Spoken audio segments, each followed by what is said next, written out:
안녕하십니까, 이동환 TV입니다. 오늘은 차를 줄이고 숲을 가꾸자는 이야기를 하고자 합니다. 구독 꼭 눌러주시기 바랍니다.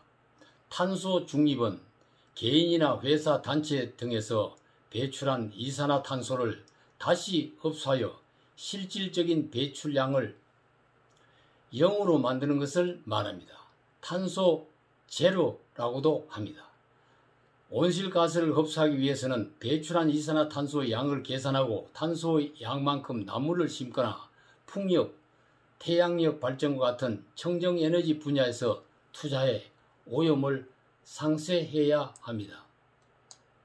우리나라 산업자원부는 2008년부터 대한상공회의소와 에너지공단, 환경재단 등 21개 기관과 공동으로 개최하는 제3차 기후변화 주간의 탄소 중립 개념을 도입하여 이산화탄소를 상쇄하자는 노력을 해왔습니다.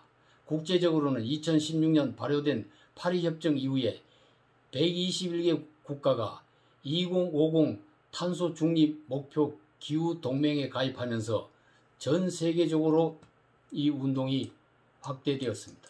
2020년 코로나19 사태로 기후변화의 심각성에 대한 인식이 확대되고 2050 장기 저탄소 발전 전략의 UN 제출 시한이 2020년 말로 다가오면서 주요국의 탄소 중립 선언이 가속화되고 있습니다.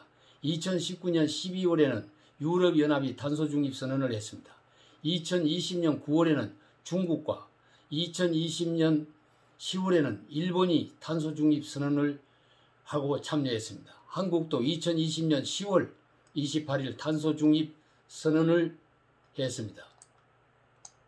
우리 정부는 2020년 12월 7일 경제구조의 저탄소와 신유망 저탄소 생태계 조성, 탄소 중립 사회로의 공정전환 등 3대 정책 방향에 탄소 중립 제도적 기반 강화를 더한 3+1 전략으로 구성된 2050 탄소 중립 추진 전략을 발표한 바가 있습니다.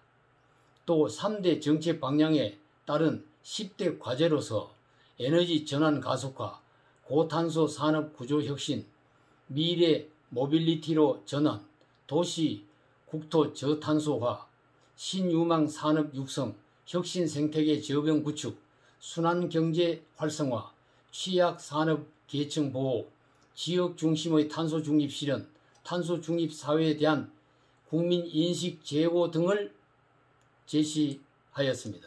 우리나라는 2050년 탄소 중립을 달성하기 위해서 민간 합동 컨트롤 타워로 2021년 5월 29일 대통령 지속으로 2050 탄소 중립위원회가 설립됐습니다. 향후 30년간 우리나라 경제, 사회 등 모든 영역에서 탄소 중립을 달성하기 위한 최상위 컨트롤 타워의 기능을 수행하게 됩니다.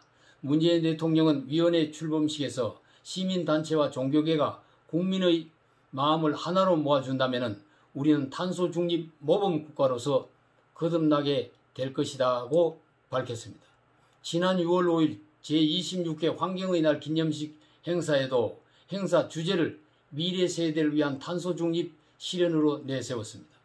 기성세대들의 적극적인 기후행동과 미래 세대들의 기후 환경 교육을 통하여서 기후위기를 극복하자는 주장이 담겨 있는 것입니다.